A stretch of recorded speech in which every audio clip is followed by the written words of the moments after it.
Virgin Galactic postponed its new spaceship's first commercial flight to next year.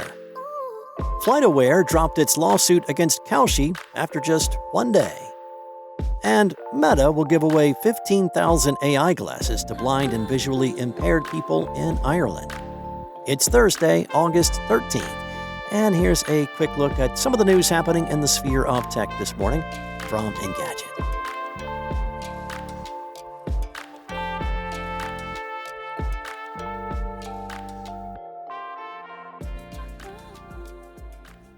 Virgin Galactic has been developing its Delta class of spaceships for a while now. It even stopped offering trips to suborbital space in 2024 after 7 successful commercial flights to focus on its next-gen vehicle. The company had been preparing for the new spaceship's debut later on this year and was originally planning to put it through a series of tests over the next few months, leading up to its first commercial flight in the fourth quarter of this year. But Virgin Galactic apparently faced several issues with the vehicle's assembly, and it is now announced that the new ship's debut commercial flight will take place next February at the earliest. Virgin Galactic's CEO, Michael Colglazier, announced the delay in an earnings call. That's according to Space News. He said it was not one single issue that forced the company to push back the new vehicle's commercial flights, but hundreds of relatively small but important installation tasks related to its construction. He explained that his team encountered many instances wherein a component is a few thousandths of an inch taller or shorter than it's supposed to be. A delay will give them more time to correct issues and make sure the vehicle has been properly built. The company plans to start conducting ground tests on the vehicle later this month. Colglazier has also revealed during the call that the company has already sold over 50 tickets at $750,000 each for future suborbital tourist flights. He said Virgin Galactic sold over $50 million in bookings from that tranche of tickets, which it started selling in March.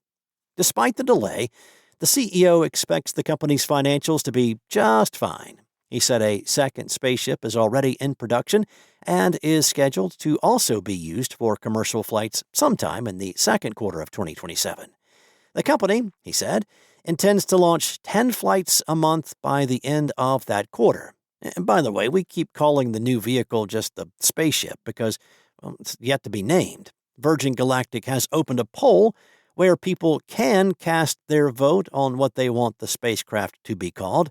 Voters can only choose between 4 options, though, none of which is Bodie McBoatface or a suitable equivalent.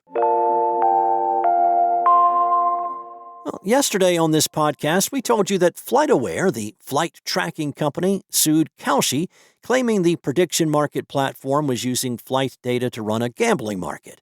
FlightAware has apparently had a change of heart. A day after it filed its lawsuit, FlightAware withdrew it, voluntarily dismissing the case without prejudice against all defendants. Neither FlightAware or Kalshi shared what might have changed in their relationship to lead to the lawsuit being withdrawn. Reuters did note a few changes to how Kalshi presents flight cancellations on its platform. Whereas the company previously said flight cancellations were verified from FlightAware, something FlightAware specifically took issue with in its lawsuit. Now, Kalshi says outcomes are verified from primary source agency, while still linking to FlightAware's website. The company also includes the following disclaimer. This market and these products have not been endorsed by the primary source agency or its affiliates. Any references to the primary source agency's delay and cancellation page or any associated marks are descriptive only and do not indicate an endorsement of this product or any affiliation between the primary source agency or its affiliates and Kalshi. Whether both changes were enough for FlightAware remains to be seen. The company technically raised other claims in its lawsuit, including that being associated with Kalshi was damaging to its reputation and that the company had violated its terms of use by using data for gambling. While Kalshi hasn't legally been declared a gambling platform, states certainly view it as one. The state of New York sued Kalshi for allegedly running an illegal gambling operation in July, and if the lawsuit moves forward, it could begin to shift the legal perception of the company.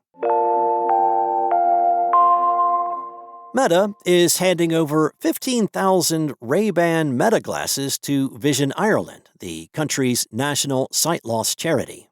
People would still have to register their interest on Vision Ireland's website, but the glasses will be distributed for free.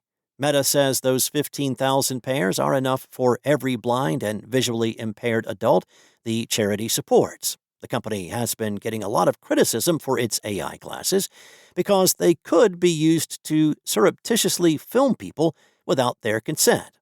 It doesn't help that there are services out there offering to disable their recording LEDs, which are supposed to light up if the user is actively recording. Meta responded by promising to disable cameras and glasses whose recording LEDs have been tampered with or destroyed. Now, in addition, Wired recently found code in the Meta AI app showing that the company is at least looking at the possibility of adding facial recognition to the devices. Nevertheless, glasses like Meta's could be incredibly helpful for visually impaired individuals. They can read text out loud and identify objects in the user's surroundings. Users can have the glasses describe their environment to help them complete tasks more quickly and safely. They can have the glasses read messages for them and then ask Meta AI to send their replies.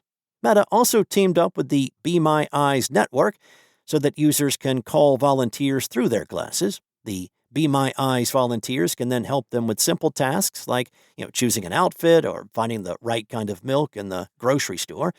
Those interested in getting free Ray-Ban Meta glasses from Vision Ireland can register their interest through the charity's website. Vision Ireland will be in charge of selecting eligible applicants and then providing them with in-person training and support.